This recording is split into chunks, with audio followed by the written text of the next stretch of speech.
All right. If you're doing more marketing, you're spending more money on ads, and you are chasing down more new patients, and your schedule looks awesome one week and it looks dead the next week. Well, this is the training that is perfect for you and the one that you've been waiting on. Because look, you've hired help, you've built scripts, you've trained your team, but something still feels off. And in this video, I want to walk you through the 7 point audit that you can use in like 10 minutes or so to find exactly where the front desk leak is happening and ultimately a lot of your revenue with it.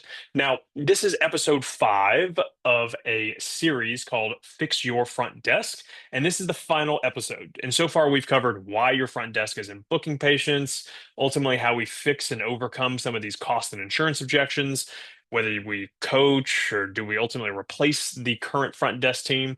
And then lastly, how do I actually lead my front desk team without feeling burnt out like I'm doing 1,000 things? But here's the thing, even with all of that stuff, you're still not getting consistent results. And this audit's going to show you how to do it super fast. Now, this is the exact process I use to evaluate every single sales process for the clients that work with us on a one-on-one basis.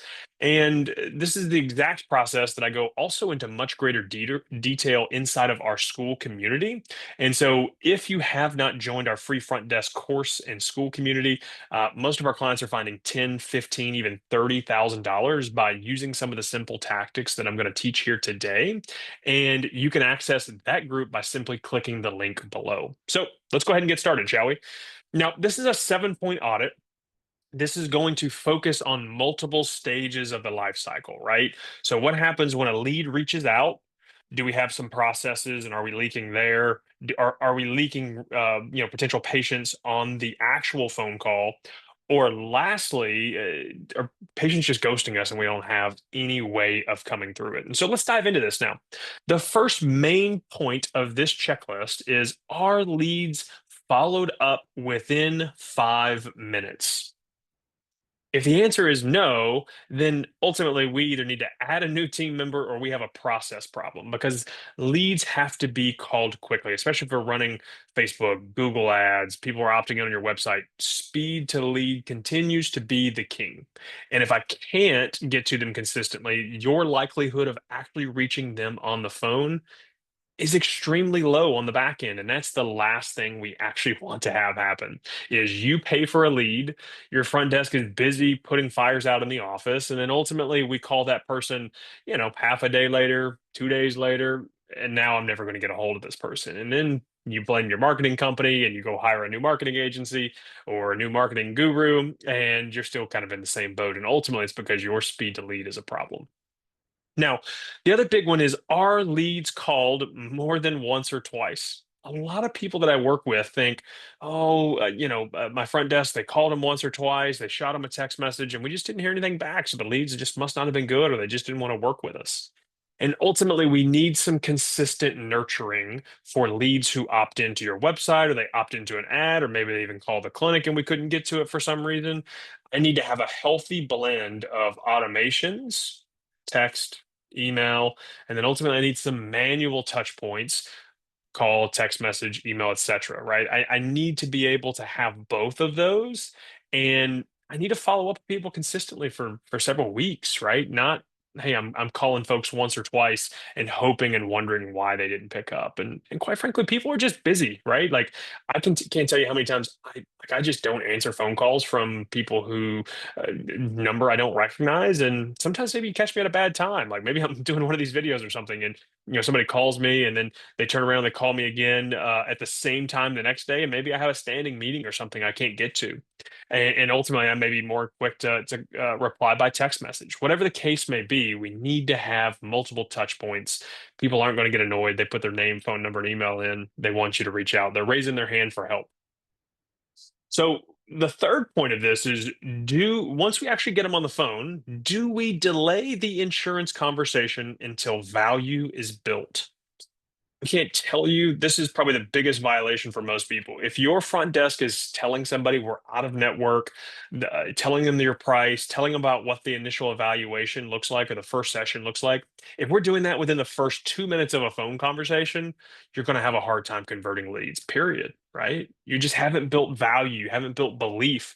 And when we don't build value and belief, we're going to have a really difficult time actually getting people to want to come in. And people just now you start to think, well, maybe people just want to use their insurance, or maybe I'll lower my prices. And all of this stuff doesn't solve the fact that are already disclosing you're out of network within the first few moments. You haven't even talked about price. You haven't even talked about, what it is it's like to work with you.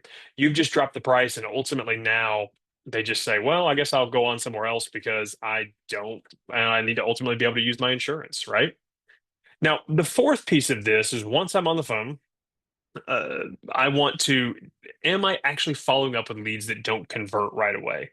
Ultimately, you'll be able to convert way more people by just having a simple redirect at the start of the conversation and not talking about insurance until the very end.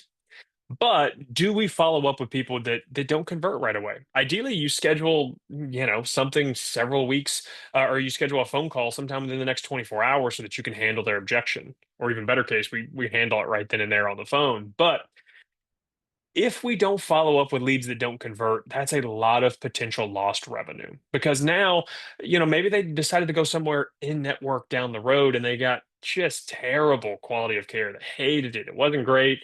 Any other number of problems that people, or maybe they didn't do anything, right? That's a common thing too. People do nothing. And then ultimately you reach back out at a timely point in 2 weeks and say, hey, maybe I do actually want to come in and get help now. Or I can't tell you how many people we reactivate 3, 4 months after the fact because they're still stuck and they're still dealing with it. Now, the fifth one is, are objections actually handled on the call? This is a big one. And I know this was a no for us for a really long time. And that is, are objections actually handled on the phone call? If somebody says I need to think about it, do we actually ask them what they need to think about? Because I need to think about it and I need to talk to my spouse and I need to call my insurance company. All of that is, hey, I'm unsure if you can even help me. And them thinking about it, they don't need to think about anything. It's a no, right? And so we need to be able to find out what it is that it's a no about so that maybe we can clean up some of their misconceptions or their fears or their concerns or whatever else might be going on there. And if somebody says, I need to use my insurance, do we actually handle that? Or, oh, it's too expensive. Do we have some frameworks to actually overcome these objections? And most people don't, right? They just kind of they hear that and they say, okay, well, call me if you need me. And they're never calling, right? The sixth one is, are your phone calls recorded and reviewed? Most clinics, for whatever reason, their calls aren't recorded. You have no idea what your front desk is doing. That's like taking somebody, it's like a football game. We took somebody off the bench and we said, hey, just go out there and do it. And they line up in the huddle, but they plug their ears so they can't hear the play and they just like, hey, go do your thing, right? It's like we wouldn't put our front desk out to the battlefield without like giving them a game plan and like actually coaching them along the way. And that's what many of you guys are doing, is you're not coaching your front desk because their calls aren't recorded. And when you're role playing, you can kind of get a different environment versus when you actually get tail from the tape, or we're actually listening to their phone calls. You get a whole different story at that point. And so we need to be able to actually give them feedback as well. If your calls are recorded, do you actually coach your front desk on them? And are they actually implementing change? And if not, then we need to change the way we're leading and coaching. Or on the flip side, we need to maybe find a whole new front desk person, right? The last one is, do we know where every lead is in the life cycle? Do we have a place where all of our leads are housed? And do I move them around to know where they are in the life cycle? Meaning, do I know who was just a lead and we never got on the phone? Do I know who I talked to on the phone and didn't schedule? And do we know who ultimately came in for 1 or 2 sessions but didn't buy a plan of care? Do I know who bought a plan of care and like is kind of lost somewhere? And if the answer is no, then your front desk is also like leaving a lot of money on the table because maybe you got somebody who didn't finish a care plan and we're not following up with them. Like that's a low hanging fruit to get somebody actually, to create a raving fan for the clinic. Or hey, maybe we talked to somebody and they said, I want to think about it. And we never contacted them again, right? As to our point earlier. Or maybe we had a lead and we called them once or twice and we never called them again, right? These are all places that patients get lost along the journey because we're not consistently following up and our lead management is a mess. And this is where a CRM is huge, right? I need to have a CRM where all of my leads are coming in, where I can ultimately find them. I have a name, a phone number. I can see past conversations that have been had, and it's easy and notes, and it's easy for me to ultimately get where I want to go at that point, right?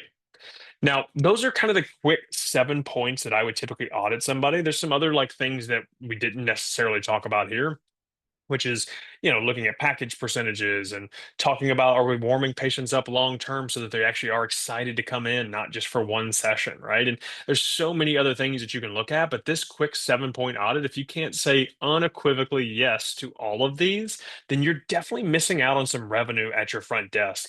And if you're not spending time knowing where the drop off is and then ultimately coaching your front desk on it, you definitely can continue to chase new leads, and that will help you a little bit, but it's not going to maximize your potential. And so, score yourself honestly. If you're missing several of these, you don't want to continue to lose revenue at your front desk because you can hire every marketing agency in the world. You can do all the marketing in the world, but you're still going to have trouble growing, and you're especially going to have trouble scaling if you go to hire a new provider, right? And so this wraps up kind of our fix your front desk series. It's just the beginning if you want a true real change. The first big thing you can do is actually join our free front desk school curriculum and group where you have access to all these tools and access to me where I can help give you some feedback. You can even schedule a call audit in there, and I will literally physically call your clinic and do a secret shopper and kind of help diagnose and break down where the problems aren't. Where the problems actually are in your first phone call. Now, if you haven't seen some of the other videos in the series, definitely go back and check out episode 1. You can binge through all of these, and these episodes kind of stack on each other. And lastly, if you need help with your front desk, definitely schedule a call with us. I will also link that below as well.